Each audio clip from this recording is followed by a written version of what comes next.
Assalamualaikum warahmatullahi wabarakatuh.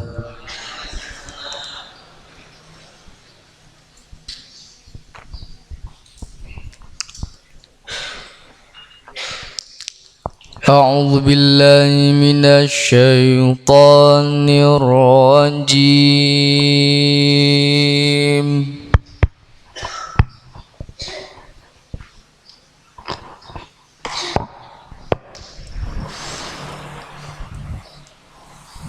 Bismillahirrahmanirrahim.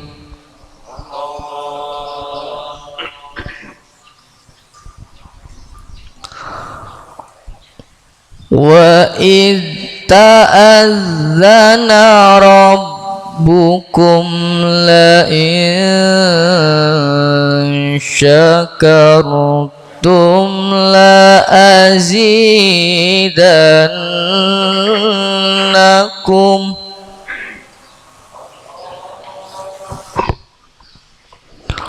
wa idh ta'adzana rabbukum la in syakartum la azidannakum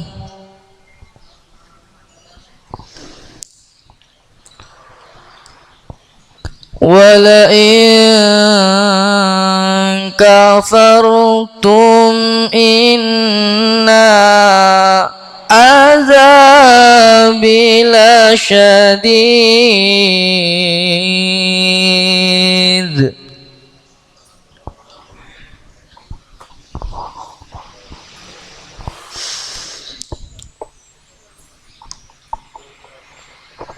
Wa idh ta'adzana rabbukum la in syakartum la azidannakum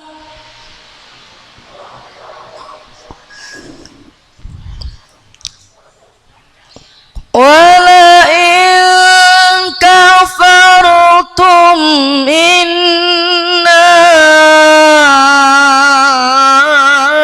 azabi lasyadid.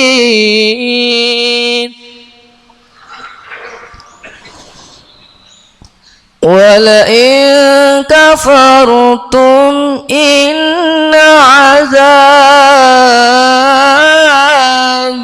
lasyadid.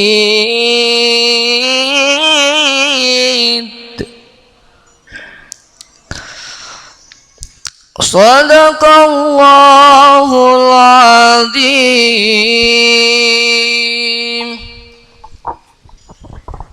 Dan ingatlah ketika Tuhanmu memaklumkan, sesungguhnya jika kamu bersyukur, niscaya aku akan menambah nikmat kepadamu. Tetapi jika kamu mengingkari nikmatku, maka pasti azabku sangat berat. Wassalamualaikum warahmatullahi wabarakatuh.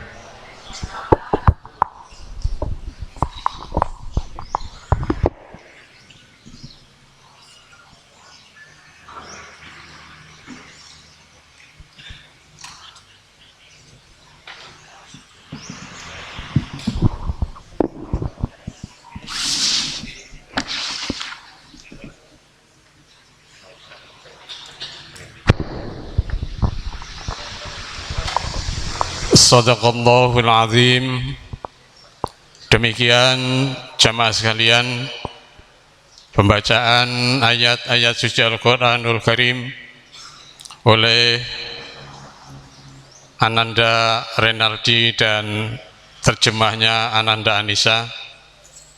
Mudah-mudahan bacaan tadi menjadi sebab Allah Subhanahu wa taala memberikan rahmat kepada kita sekalian. Amin Allahumma amin.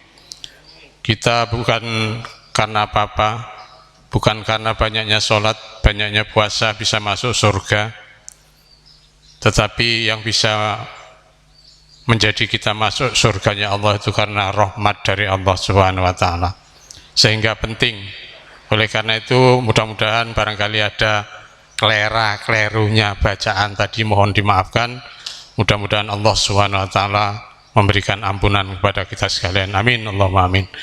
Bapak Ibu sekalian, marilah kita ikuti bersama tausiah yang akan disampaikan oleh Al-Mukarram Bapak Kiai Haji Ahmad Wahyudi SHMH, akan menyampaikan surah An-Najm ayat 39, wa laisa lil insana illa ma syaa. Ayatnya pendek, mari kita ikuti ada apa di dalamnya. Mudah-mudahan membawa ilmu yang sangat banyak bagi kita sekalian.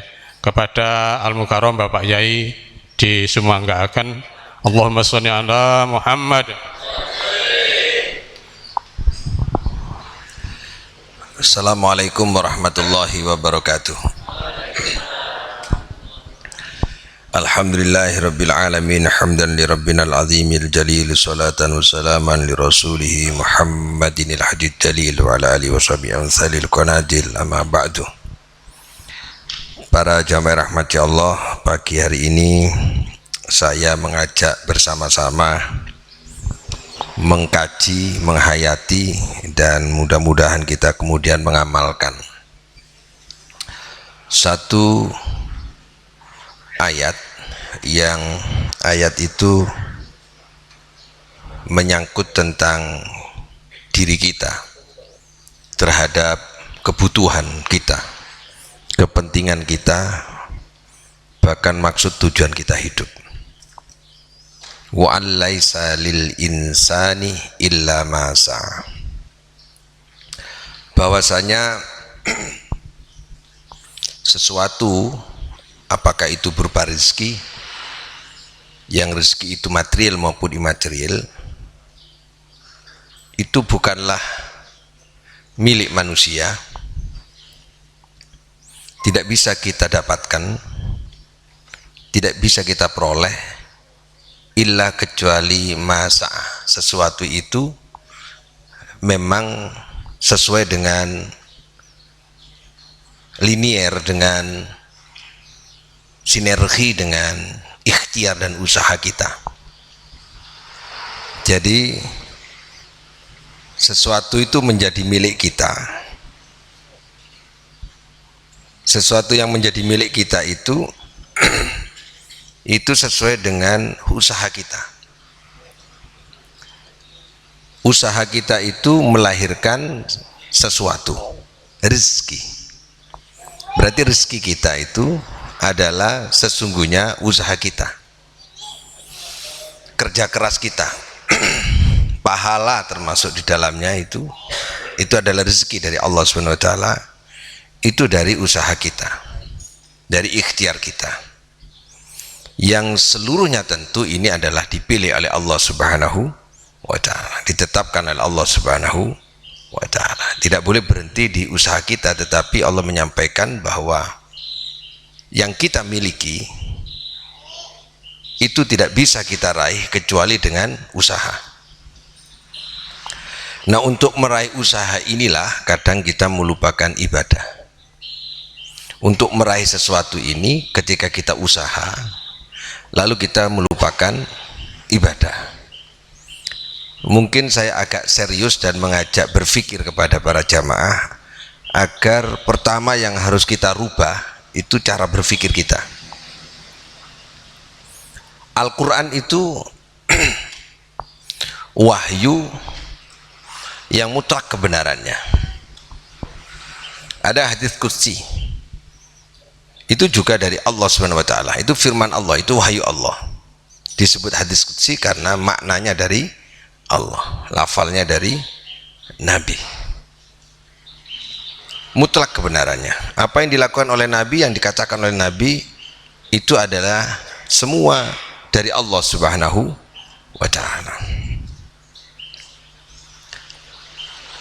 Apakah Al-Quran nomor satu? Tentu jawabannya ya. Betul enggak? Ya. Apakah kemudian seluruh wahyu firman Allah itu nomor satu? Tentu jawabannya iya. Tapi ada di atasnya wahyu itu. Al-Quran memang nomor satu.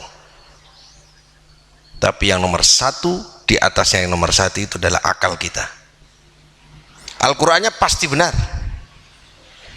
Kalau akalnya nggak benar, Al-Quran itu mutlak kebenarannya. Tapi kalau akalnya nggak benar, Al-Quran yang benar jadi salah, menafsiri salah, menerjemahkan salah. Artinya bahwa yang dinomorsatukan sebelum kita belajar Quran adalah memperbaiki akal kita, cara berpikir kita. Al-Quran memang nomor satu. Coba banyak orang yang menyimpang cara menafsiri Qurannya, itu karena akalnya yang salah, bukan Qurannya yang salah. Nah, untuk itu ketika kita mengaji seperti ini, kita jangan mencoba melihat bahwa kebenaran Al-Quran itu seperti kebenaran akal kita. Tapi kita harus menemukan kebenaran Al-Quran dengan akal kita. Tapi kok akal kita itu salah, maka walaupun ini benar mutlak kebenarannya, menjadi salah menafsirinya. Maka sekali lagi yang harus diperbaiki adalah cara berpikir. Saya ulang para jamaah, cara berpikir. Coba cara berpikir kita ini. Kita kalau berpikir, dunia ini penting. Ada orang bercara berpikirnya dunia ini tidak penting, yang penting akhirat. Ada cara berpikir manusia itu meremehkan dunia. Ada yang mencari harta karena dianggap harta ini adalah segalanya. Ada yang nggak mau harta karena harta ini membuat dia itu adalah disibukkan dan disulitkan. Ini cara berpikir berbeda-beda, akhirnya sikapnya pun berbeda-beda. Ketika cara berpikirnya salah, maka sikapnya salah.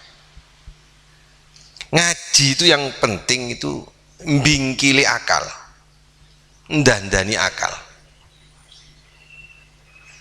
agar akal kita ini benar cara berpikirnya, lalu kemudian Al-Quran itu menjadi benar semua, karena Al-Quran itu mutlak kebenarannya. Bagaimana sesuatu yang terbatas mengukur sesuatu yang tanpa batas? Akal kita ini terbatas, sementara Al-Quran itu wahyu Allah yang tanpa tepi luasnya. Karena Al-Quran itu luas, maka yang harus diperluas dulu adalah akal kita. Sehingga ketika kita melihat luasnya samudra ilmu yang ada dalam Al-Quran, itu kita bisa menerima dan mengambil hikmahnya dan menghayati karena akal kita sudah luas. Tapi kalau akal kita sempit, maka Al-Quran kelihatan sempit. Kita coba contoh. Di Al-Quran disebutkan gini, wa ma khalaqtul jinna wal insa illa liya'budun. Sederhana, kelihatannya sederhana. Tidak aku ciptakan jin dan manusia kecuali untuk ibadah. Kalau dari sisi teks ini berarti hidup itu harus ibadah. Berarti yang harus didandani akal kita adalah ketika melihat Al-Quran ini, seluruh aspek sudut kehidupan ini harus diniati ibadah, dan harus berbuah ibadah, harus berbentuk ibadah, harus bersifat ibadah. Niatnya, bentuknya, sifatnya itu harus ibadah, dan ujung dan akhirnya harus berujung ibadah. Karena ada orang kelihatannya ibadah padahal bukan. Karena ada orang masuk ke masjid kelihatannya sholat padahal dia tidak menyembah Allah sebenarnya, hanya ingin menunjukkan dan melahirkan ketakaburan, melahirkan kesombongan, seolah-olah dia itu yang paling pintar dan paling alim dan paling ahli ibadah. Sholat itu ibadah, tapi kemudian merasa dirinya itu adalah rendah di hadapan Allah dan merasa tidak alim di hadapan Allah, yang Allah itu maha mengetahui, itu adalah ibadah. Sholat, baca Al-Quran, baca sholawat itu ibadah. Tapi kalau melahirkan ketakaburan, melahirkan ujub, melahirkan kesombongan, ibadah tapi kok melahirkan kesombongan. Jadi awalnya ibadah, ujungnya harus ibadah. Jadi komprehensif, bahasa kerennya holistik, lengkap, utuh, kafah. Yang harus diperbaiki kalau gitu adalah cara berpikir. Nah, karena Al-Quran menyebutkan bahwa tujuan hidup ini hanya untuk ibadah, maka semua aspek start sampai finish harus berbuah ibadah. Jangan startnya ibadah, ujungnya tidak ibadah. Apa ada orang startnya ibadah, ujungnya tidak ibadah? Ada. Nggak usah dicontohkan sebenarnya. Bapak Ibu bisa merasakan. Berangkat ke masjid hanya ibadah. Pulang ke masjid itu gak sholat wong itu. Ya apa wong itu? Ya apa bisa? Lo kok ngurusi orang itu? Terus kemudian melihat orang lain itu rendah. Awas, hati-hati. Bisa jadi yang kelihatan jelek itu melahirkan kebaikan. Coba Abu Jahal punya anak, anaknya mukmin. Abu Lahab punya anak, lawannya Nabi itu. Tapi anaknya Abu Lahab itu ikut hijrah dari Makkah ke Madinah. Walid itu luar biasa memusuhi Nabi, tapi punya anak Khalid bin Walid, sahabat Nabi. Jangan melihat orang ini kok gak ahli ibadah, kok gak senang ibadah. Bisa jadi dari orang yang tidak ahli ibadah punya anak keturunan yang mukmin. Sebaliknya, awas, hati-hati. Ada orang yang senang ibadah, anaknya gak senang ibadah. Awas, awal dan ujung. Kita senang ibadah belum tentu anak kita. Ada orang kelihatannya mursalu, anaknya tadi. Itu Allah yang menentukan. Maka kita tidak perlu ngoreksi orang lain. Jadi kalau sholat, pulang dari sholat ngoreksi orang lain, ujungnya tidak ibadah. Awalnya kelihatan sholat, pulang keluar dari masjid ngoreksi orang lain. Itu tidak ibadah. Jadi ibadah harus seluruhnya utuh. Para jamaah rahmati Allah, di hadits kursi ada menyebutkan begini, Yabna Adam, khalaqtuka lil ibadah. Aku jadikan kamu, aku menciptakan kamu untuk ibadah. Fala tal'ab. Jangan main-main kamu dengan, jangan main-main dengan maksud saya. Aku ndadekno awakmu iku ibadah. Aja dulinan lho ya. Awas, aja dulinan.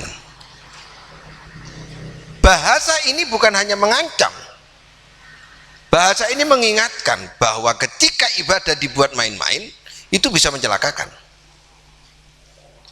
Aku ciptakan kamu untuk ibadah. Awas, jangan main-main. Apa yang membuat ibadah kita dipermainkan? Yang membuat ibadah kita dipermainkan oleh diri kita adalah karena kita mengukur sesuatu keberhasilan itu dari rizki. Kita mengukur kebahagiaan itu dari rizki. Ini yang paling bahaya.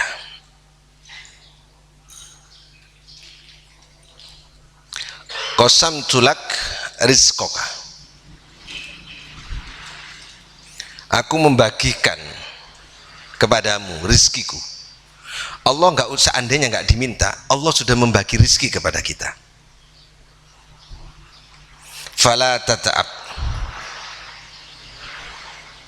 Maka jangan jadi beban, jangan penat kita. Jadi cari harta itu jangan membuat kita penat lalu kemudian kita lupa sama ibadah. Nah, penat yang dimaksud gini bukan raganya yang penat. Yang penat adalah pikiran dan jiwanya. Jangan merintih dalam hidup itu. Jangan merintih hidup ini. Jangan sedih hidup ini. Hidup ini harus tersenyum. Waktunya nangis itu ada tempatnya. Senyum juga ada tempatnya. Karena Allah menciptakan dua. Ya. Wa annahu huwa adhaka wa abka. Allah itu menjadikan kita, menjadikan manusia itu tertawa dan menangis. Nah, maka ketika kita mencari harta kok nggak dapat, sulit, itu awas, hati-hati, jangan penat, jangan sedih, jiwanya maksudnya.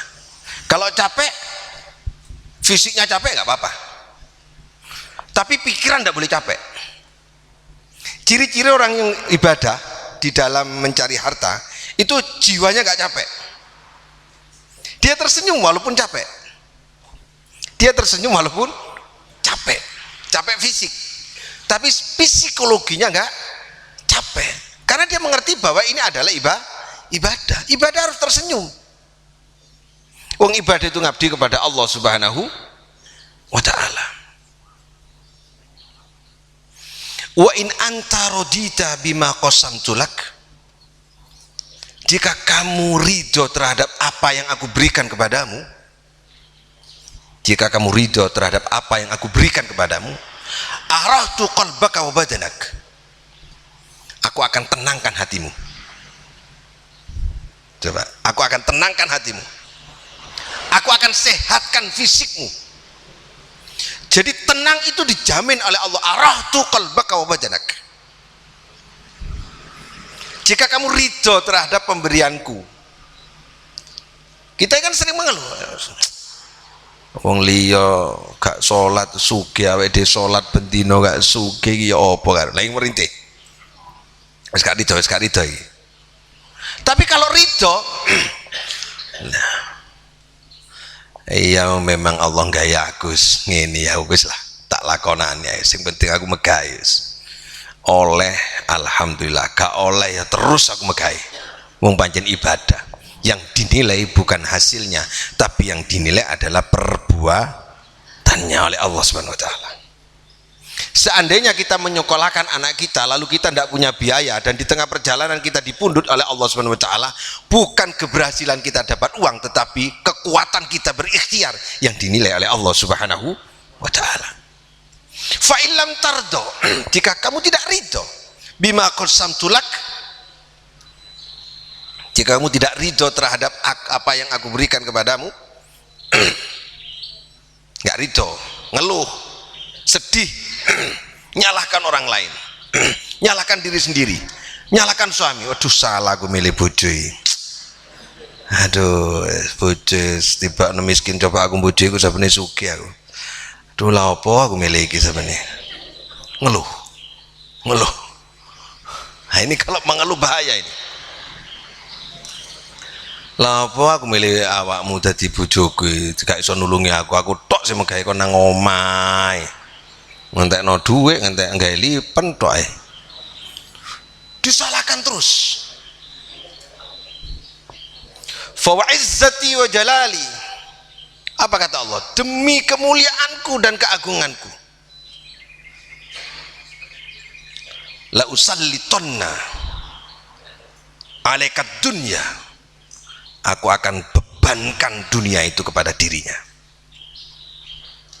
Kata Allah, cara berpikir kita itu bisa menjadi beban hidup kita. Rintihan kita itu beban bagi kita. Mengeluh itu sudah beban bagi kita. Tarkudu fiha, tersiok-siok kita hidup di dunia, didikte oleh kepentingan dunia, didikte oleh kepentingan uang, didikte oleh banyaknya harta, didikte kita. Raqdul fuhusi, seperti tersiok-sioknya hewan melata fil bariyati, di gurun pasir. Tersiok-siok kita. Ya Allah, kalau tersiok-siok itu terus gimana gitu? Hah? Tsumma la yakunu lak minha illa ma qasamtu lak. Kon rido gak rido, seneng gak rido, jatamu tak tetakekno. Senang gak senang, rido gak rido, jatamu tak kekno. Jadi hidup ini ada jatahnya, Bu. Cirinya orang ridho, tidak ridho itu tidak kelihatan. Orang ridho terhadap pemberian Allah ya dapat sekian, orang gak ridho ya dapat sekian, tetap ridho oleh sakmene, gak ridho oleh sakmene. Apa bedanya? Wa kunta indi mahmudan wa kunta indi madhmuman. Bedanya di situ. Kalau kamu ridho, wa kunta indi mahmudan, kamu akan terpandang di hadapan Allah. Nilai, bukan materi. Orang yang ridho atas pemberian Allah itu akan mendapat nilai terpandang di hadapan Allah, mulia di hadapan Allah. Tetapi kalau kita tidak ridho, dapat apa kita? Selain terbebani oleh pikiran kita, terbebani oleh persepsi kita, wa kunta indi madhmuman, kita tercela di hadapan Allah. Pilih yang mana? Coba rasakan. Yang suka sedih-sedih itu, seneng mati, susah mati. Sampean guyu terus bendino mati, sampean nangiso bendino mati. Sugih melarat, elek, ayu, ganteng, pentet, dhuwur, ireng, kuning, melek, merem, mati kabeh.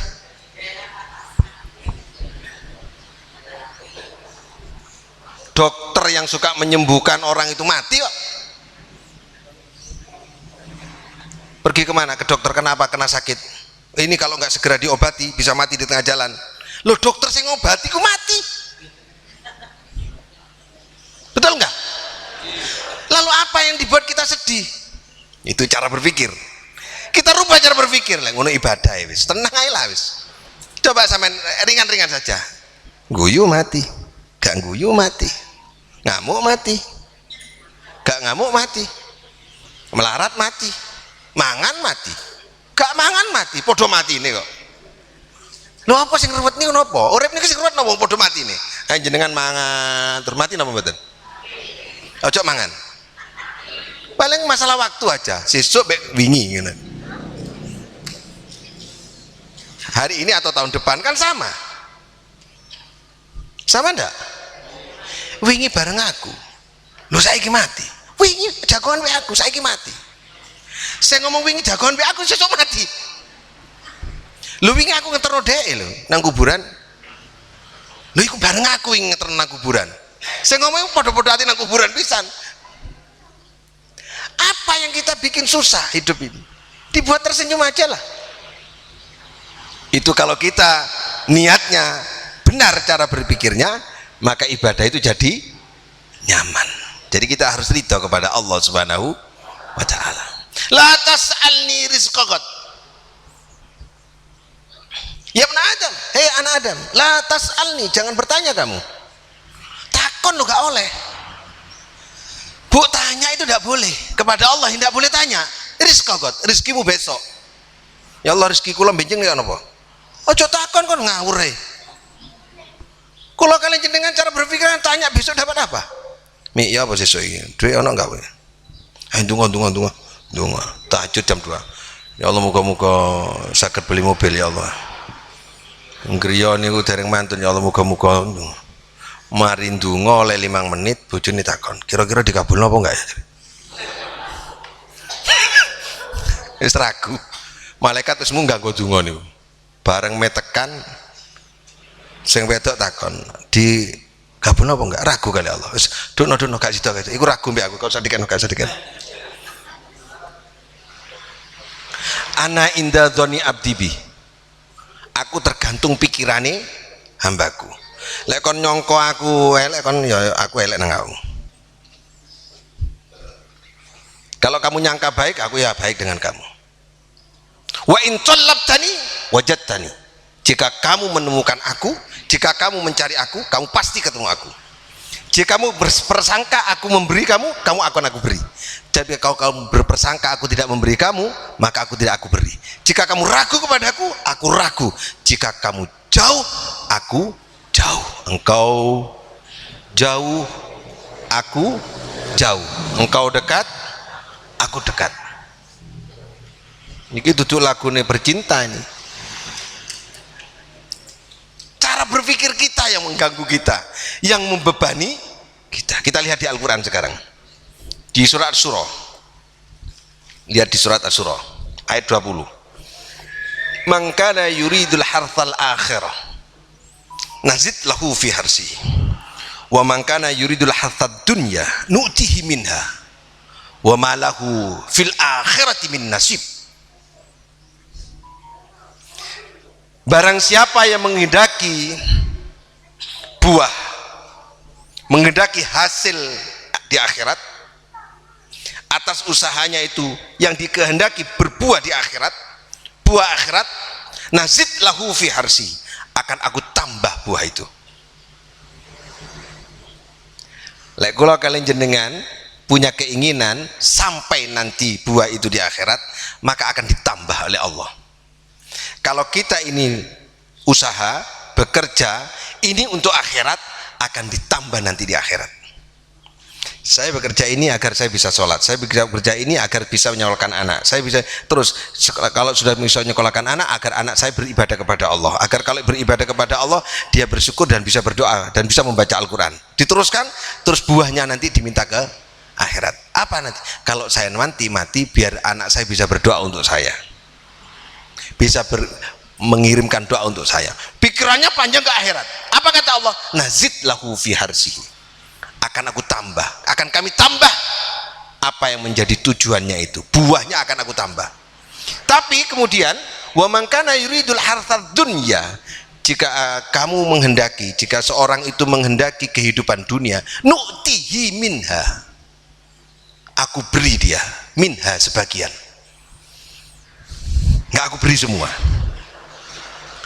Wah, kenyataannya nggak gitu ya Pak Haji. Ternyata orang yang doanya tekun itu nggak banyak ternyata dunianya.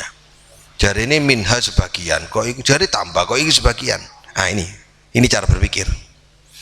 Ada orang ibadahnya nggak tekun, nggak pernah, bahkan nggak pernah ibadah, sugih. Padahal ayatnya begini, nu'tihi, kami berikan, ya, minha, dari apa yang keinginannya itu, dari harta dunia itu tadi. Di dunia aku berikan dia minha, tapi sebagian dari buah tadi itu. Buktinya kok banyak, kon sugih Pak. Ya, hartanya diberikan, fisiknya diberikan, rumahnya diberikan, mobil diberikan, tanah diberikan, tapi barokahnya dicabut. Itu sebagian, itu namanya sebagian. Kita dapat sedikit, tapi barokahnya banyak. Banyak enggak orang yang kaya bingung cari bahagia. Orang kaya bingung cari bahagia.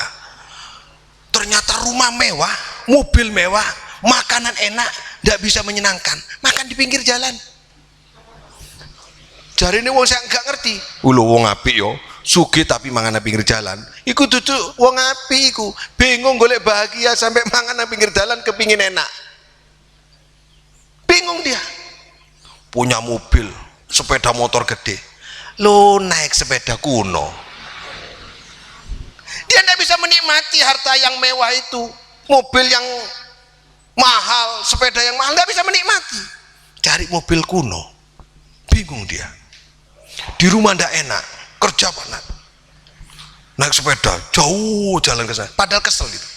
Bingung dia. Di Indonesia bosan, keluar negeri. Di luar negeri bosan, bingung dia mau ke sana. Seandainya bisa nyelulup kira-kira. Dia kesulitan mencari kebahagiaan. Kenapa? Memang diambil sebagian oleh Allah, berupa apa? Barokahnya diambil. Diberikan banyak materinya, tapi diambil barokahnya. Lho kula kalian jenengan duwe gak duwe, cekakaan bentino. Ya apa kabar? Wah, alhamdulillah. Anakku mondok saiki. Telat-telat ngirim iku. Ya apa terusan? Gak apa-apa wis, guyang-guyu, kurang guyang-guyu. Lho itu barokah namanya. Salah wis kurang merengut aduh berarti. Melarat, nesuan, ngamuan, perengat-perengut, sedih. Cara Madurane tompes iku. Entek wis. Sudah tidak punya, nggak barokah. Karuan kan masih kaya, nggak barokah. Kita harus kaya hati. Kita kan sering lihat itu, Bu, kalau orang mati itu sugepol dikubur nggak bawa apa-apa, lagunya cuma satu, la ilaha illallah. Sing mburi terus ngomong, Kang sing diusung dikandani, mayit dijak omong, Kang ojo kuatir Kang, dunyamu wis ana sing ngurusi, ana ahli waris e, wis mlaku Kang.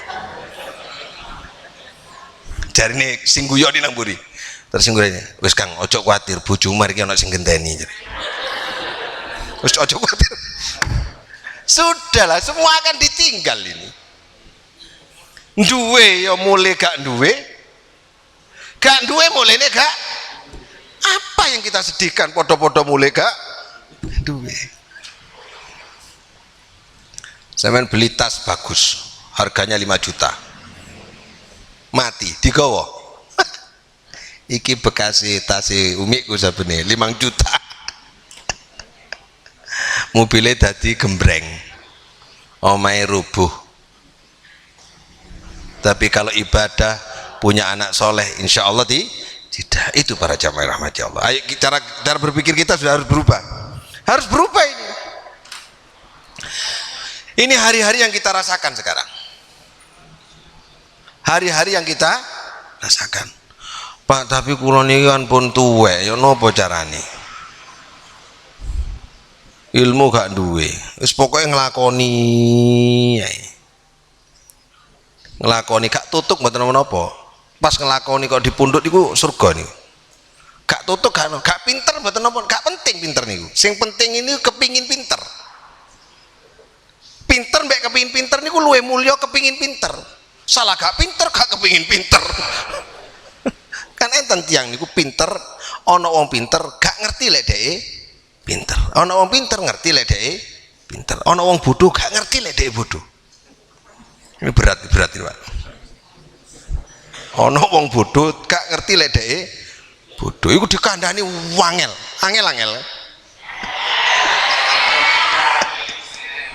Angel. Jadi bener itu angel temen tuturanmu itu karena dia gak ngerti lek dheke bodoh, gak ngerti lek. Yang bagus itu bodoh, ngerti kalau dirinya bodoh. Iku gampang kandan-kandanan nih. Aku bodoh, aku ngerti lah aku bodoh, itu gampang kadang-kadang nih. Ini ono wong bodoh gak ngerti lah dhek bodoh. Nang dhuwure maneh ono wong dumeng gak ngerti lah dhek dumeng. Ngaji, tapi bisa diterima ini ya. Jadi Bapak Ibu yang saya hormati, Al-Quran iya, wahyu memang benar mutlak. Ada yang lebih penting kita urus adalah memperbaiki akal kita, cara berpikir kita hidup ini lebih penting, cara mikiri urip ini loh yang penting nih. Sudah dibikin senyum aja, sudah tenang sajalah, semua urusannya Allah Subhanahu wa ta'ala. La tas'alni rizqaqat, jangan kamu bertanya tentang rezekimu besok. Kamalam ajlubka bi amalikot, sebagaimana aku tidak bertanya kamu ngamal apa besok. Aku lah gak takon sesuk kon ngamal apa, berbuat apa kepadaku. Loh aku gak takon ngono kok kontan rezekimu ketemu pirang perkara kan ngono e. Kula kalian jenengan kan ngerekod dek sesuk ana duwe apa enggak, tabungan ana pira ngono. Lho kon gurung ibadah nang aku wis kok takon rezeki raimu ngono. Sorry ini rada kasar titik. Ayo coba kita bersyukur kepada Allah Ibu ya. Kira-kira nih gelek nih dirasakno ini tasawuf nih, tasawuf. Iso ndonga napa mboten jenengan? Coba sampean ndonga ini. Ya Allah. Rabbana anzil alaina ma'idatan minas sama'i taquluna idal li'auna. Jauh rezeki turun dari langit. Coba sampean rasakan ya, kita rubah cara berpikir. Ono wong wuto Ada orang buta, saya bisa melihat. Ada orang yang tuli, saya bisa mendengar. Ada orang sakit jantung, jantung saya sehat. Ada orang sakit gagal ginjal yang hari-hari dia cuci darah, ginjal saya sehat. Ada orang tidak bisa duduk karena ambeien. Ada orang tidak bisa tersenyum karena dia itu tidak mendengar dan tidak bisa, giginya sakit dan seterusnya. Sementara kita sehat. Bisa nggak ndonga njaluk itu? Coba jauh tengah Allah sakit apa mboten? Ketika kita merasakan nikmatnya bisa melihat, ketika kita bisa merasakan nikmatnya bisa mendengar, ketika kita merasakan jantung kita berdetak, aliran darah kita ini terus memompa dan membawa oksigen, bisakah kita minta kepada Allah Subhanahu wa taala? Yakin tidak bisa. Tersungkur kita bersyukur kepada Allah, sementara orang lain tidak bisa melihat, ada orang lain yang tidak bisa mendengar, ada orang lain yang sakit jantung, orang lain terkapar hari ini di rumah sakit, sementara kita bisa sehat. Kok sing njaluk wong sing ana kurung disyukuri? Sakit apa mboten? Bisa apa enggak? Tangan kita insya Allah enggak akan bisa ngangkat. Oke, ini engkres soalnya gak ngerti lebih dikit Allah. Ya Allah, ya nopo nih ya Allah. Oh nih dijawab raimu. Anakmu sehat itu rezeki. Anak kita bisa ngaji itu rezeki. Kita bisa duduk ngaji pagi ini rezeki dari Allah Subhanahu wa taala. Kita bisa mendengar itu rezeki dari Allah Subhanahu wa taala. Kita punya santri namanya yoga. Berdiri tidak bisa. Duduk susah. Bergerak susah. Lisannya mengutarakan ayat-ayat susah. Tapi saya tidak pernah melihat yoga itu raut wajahnya itu sedih, tidak pernah menangis, tersenyum terus tiap hari. Sementara kita menangis kepada Allah Subhanahu wa taala karena punya uang. Ayo, isin nggak be yoga? Di yoga ono nggak ini? Yoga ngono. Yuk santri-santri gue, ayo. Gak syukur kan? Ya apa lek misalnya yoga itu dadi awakmu? Lah nangis saya bendino. Itu Pak. Nah ini kalau kita mensyukuri kepada Allah Subhanahu wa taala, insya Allah hati kita ini akan terus ibadah kepada Allah. Arahtu qalbaka wa badanak, aku akan tenangkan hatimu. Ini yang mahal ini. Kata orang kekuasaan itu adalah kekuatan. Coba lihat dulu bupati Pak. Rapat kepala dinas. Siapa yang terlambat? Ditakoni terlambat itu bingung kabeh. Pegawai itu ceklok telat 5 menit. Waduh, wah itu koyo kesambar petir, wedi dimutasi. Ketok bupati lewat. Pengacara, jaksa, kedah, hakim lewat, berdiri. Yang mulia, ngono. Wow. Kekuasaan hebat kowe. Hah? Bareng dibungkus bareng. Ini kata orang ini, kekuasaan itu kekuatan. Coba perhatikan baik-baik. Kata orang kekuasaan itu adalah kekuatan, kedikjayaan, keberhasilan. Ternyata kekuasaan itu kalah dengan uang. Kalah dengan uang. Kekuasaan itu kalah dengan uang, Pak. Kekuasaan kalah dengan uang. Buktinya jenengan lek pilihan, gak dikek dhuwit moh aku lek gak dikek dhuwit gak milih aku. Lho ngono e. Nyalon gak di dhuwit lha apa milih? Lho ngono e. Kalah mek dhuwit nih. Nah, kalau gitu uang itu nomor sudah bisa mengalahkan Bahkan ada orang yang tidak punya kekuasaan tapi punya uang, itu bisa menjadikan orang. Leh, kau naik ya, sing dadi pemimpin ya, aku bondoni. Nyoh.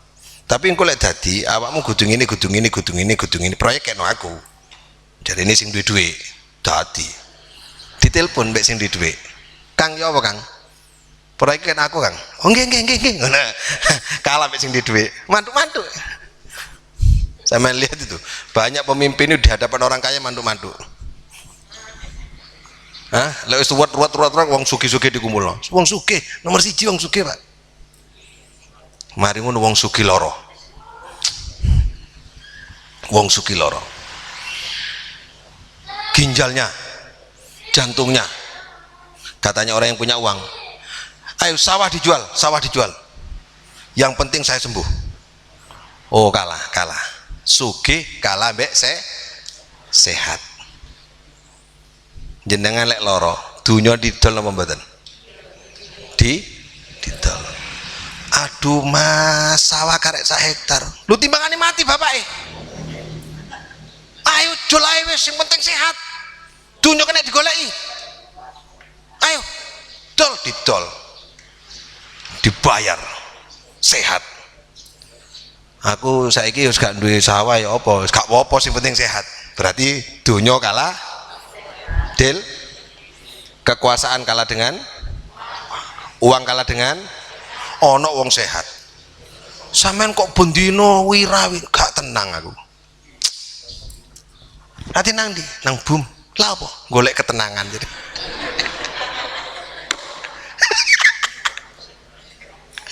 Sehat gak tenang gaya apa?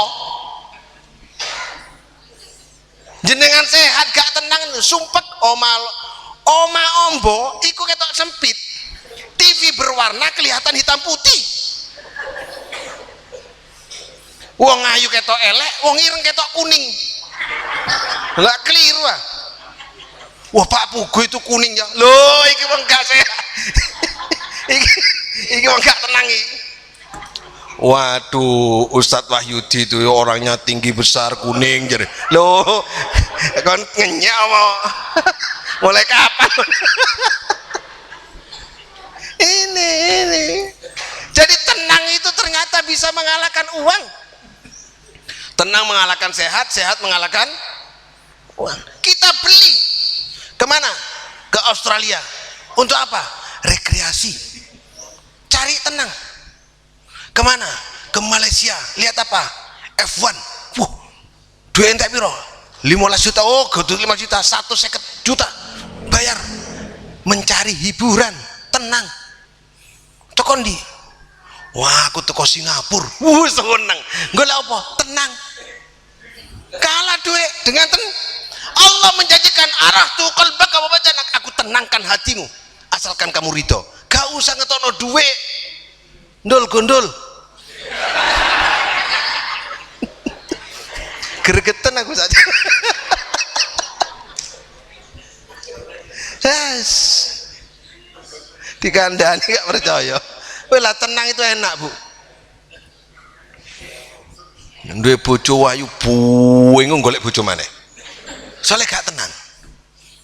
Ono wong obat didik kaget. Mau gak sekarang coba ngomong corona ya, ngomong corona ini. Ayo, corona itu sudah nyebar sudah. Kalau dulu menteri mengatakan masker bagi yang sakit biar tidak sekarang masker diwajibkan karena diduga semua kena. Betul nggak? Betul nggak? Nah sekarang kita kok sehat karena kita punya imunitas tinggi, kekebalan tubuh kita kuat. Kenapa kok? Karena kita tenang, gak wedi, karena Allah menjamin apabila kita ridho atas pemberian Allah, arahtu qalbaka wa badanak, aku akan tenangkan hatimu dan aku bikin sehat ragamu. Lula wis jelas toh, cik ragu ya. Deal, mantap. Ngono santri lek jelasno iku. Ya ana gundule barang. Ana raimu barangnya lho mau. Gundul pacul-cul. Nyunggi pacul-cul. Itu kan gundul pacul itu kan maksudnya gundul pacul kan. Jadi kepala, pemimpin maksudnya. Nyunggi amanah, wakul nglempang segone sadi. Ini lek pemimpin gak sehat, gak tenang, bingung kedonyan ya wakule nglempang. Pun tenang deal pun. Nah, berarti yang sing luwih sugih sinten? Ana wong melarat gak duwe dhuwit guya-guyu, berarti tenang. enak. Omahe gubuk. Mangkane sambel uya lombok, tahu tim mbek medongkrong. Ngombe kopi. Mari ngono mari ngombe goyang ya apa Kang? Krokokan.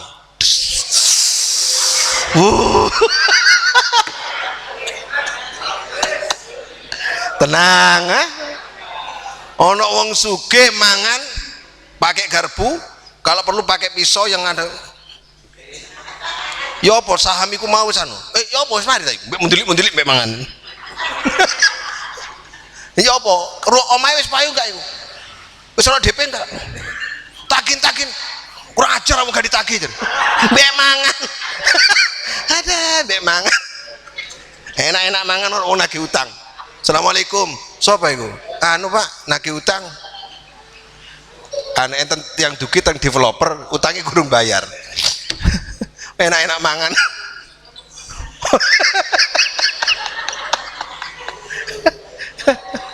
Bose ditagih utang, tukange sing megawe omah mangan uya lombok nang pinggir dalane anu perumahan. Nek guyah-guyu, bose susah nang ngono. Iki ya apa? Tenang nomor 1. Sudah tenang itu mahal, rezeki dari Allah, ridho. Maka kunci tenang adalah ridho. Kalau nggak ridho nggak bisa. Yang kedua kita dapat apa? Wa kunta indi mahmudan, kita terpandang di hadapan Allah. Jadi orang yang terpandang di hadapan Allah itu wajahnya yang sumringah. Wah, Allah itu lek ndelok wong perengut-perengut sumpek. Bosen. Cara nyebeli wis ireng ketok budak. Pesek tambah pesek lah, enak tenang nggih. Jadi hidup tenang-tenang saja, santai aja, tenang, tapi aktif, tapi giat, jaga kesehatan terus, tapi aktif, tapi nah kunci tenang itu ridho. Jadi kekuasaan itu la takhafanna min di sultan madama sultani baqiyan wa sultani la yanfadu abadan. Kamu jangan takut kepada orang yang punya kekuasaan. Paling 5 tahun kok pilihan, bingung mana yang golek dukungan. Kulo niki sering gak direken mbek pemimpin-pemimpin itu. Soalnya tahun pertama, tahun kedua, tahun keempat ati pilihan mana rene wis. Assalamualaikum Haji. Tenangan aku sih, ngoten, nggih. Tapi kalau Allah nggak ada pilihan, kekuasaan saya langgeng, maka jangan takut dengan kekuasaan. Kekuasaan kalah dengan uang. Kok gak ono banner calon bupati? Nang dia, sini takutnya apa tuh? Masa awet di rapat-rapat gak ono sangune? Kongkon mele gak ono sangune? Duwe apa gak golput? Ya lah apa milih wong gak ono papane. Duwe mah kalah dengan uang, sudahlah. Yang kedua, la takhsha min dhiqris, kamu jangan khawatir terhadap kesempitan rezeki. Pun sedih pun nggih. Ora usah sulap delok wong liya. Ada orang naik mobil, teman saya itu biar dipercaya oleh mau rapat menentukan siapa yang pantas jadi pemimpin, nyewa Alphard Pak, nyewa Alphard mudun truk set padahal sewaan. Sapa ada kalau hari raya itu pulang dari jauh-jauh itu bawa mobil iku renkaran kabeh. Ada ndul waktunya dikai pameran. Tenang yang penting ya Bu ya, nggak boleh sedih mulai sekarang, wajahnya harus gembira mulai sekarang. Maka nanti mudah-mudahan kita meninggal dunia dalam keadaan tersenyum. Kenapa ada ulama-ulama ketika meninggal dunia dalam keadaan tersenyum? Karena dia tahu bahwa dia akan segera ke akhirat untuk dijemput dengan Allah dan para malaikatnya, dimasukkan surga. Terakhir, apa, hati-hati, ini terakhir. Rasulullah itu dengan para sahabat lewat di suatu jalan, ada kuburan, Pak. Ketika lewat di depan kuburan itu Rasul bilang gini kepada sahabatnya, kamu tahu enggak, yang ada dalam kubur itu mengatakan begini, menyampaikan sama aku, ya Rasul, doakan aku bisa kembali ke dunia. Rintihannya dalam Al-Quran disebutkan, lau anna lana karrotan fanakuna minal mu'minin. Ya Allah, berilah aku kesempatan untuk kembali ke dunia. Orang akhirat, orang yang sudah ada di alam barzah, orang yang di alam kubur, itu berdoa dan mohon kepada Allah diberi kesempatan hidup lagi di dunia. Tak ulangi nggih? Orang yang mati itu, Bu, yang dikubur itu nyebut dirinya lau anna lana karrotan, seandainya aku dikembalikan lagi ke dunia, fanakuna minal mu'minin, maka aku akan pastikan aku jadi orang mukmin. Fa asaddaqu aku minas solihin, aku akan sodakohkan hartaku dan aku akan jadi orang soleh. Itu omongnya orang yang dalam alam kubur. Terus Nabi bilang sama sahabatnya, awake dhewe wis nang donya, dipingini wong sing mati, kepingin balik kaya awake dhewe. Berarti pentingan mana? Kubur dengan dunia. Pentingan dunia. Karena ternyata kehidupan kubur dan kehidupan akhirat sangat ditentukan kebaikan di dunia. Orang itu tahu ternyata ketidaktenangan dia di alam kubur disebabkan kesalahan dia di dalam dunia. Maka dia ingin kembali ke dunia. Nah, kita ini masih ada di dunia. Mumpung masih di dunia, ayo kita harus berbuat baik, beribadah kepada Allah. Jangan main-main. Khalaqtuka lil ibadah fala tal'ab.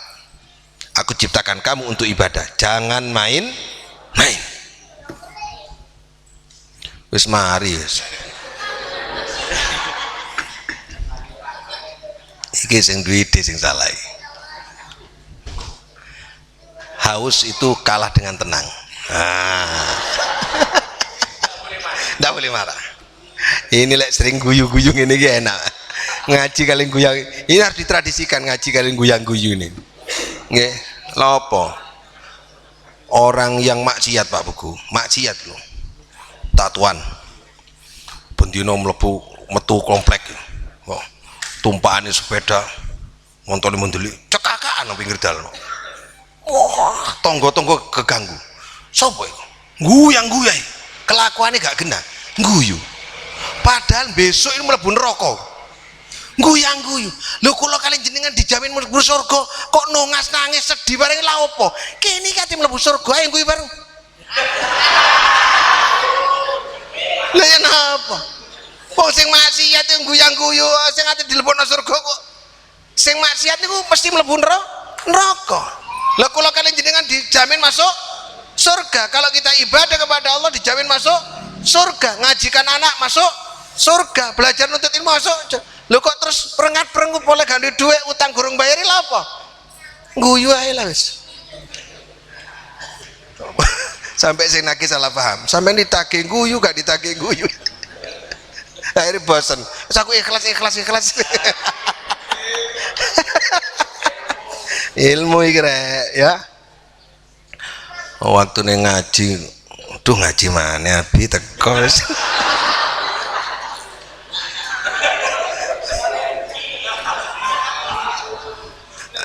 Ini ciri-ciri santri. Allahu Akbar, Allahu Akbar. Aduh hadan wis.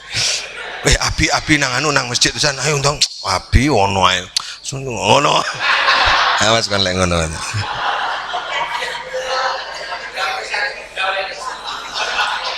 Saya bilang sama santri, Bu ya. Saya bilang sama santri. Kok banteran kula oleh ini kepingin iso. Heran kula. Awakmu lho kok banteran aku kepingin oleh iso kok akeh anakku. Semangati lho kok kalah kali kula. Lho sing butuh lah awakmu. Kula sampeyan raimu ngono aku sampeyan. Pekel kula. Karena sungi guyu iki guyu. Jadi beda Pak ngomong ini ya, ngeten. Raimu mbek menurut mbek ngene, raimu guyu. Padha-padha ngekekno dhuwit. Sing siji diuncalno, sing siji diuncalno, sing siji wek ngeten. Sing diuncalno 100, sing dikekno alon-alon niku 10.000. Enakan sing 10.000. Maki 100 lek diuncalno jare.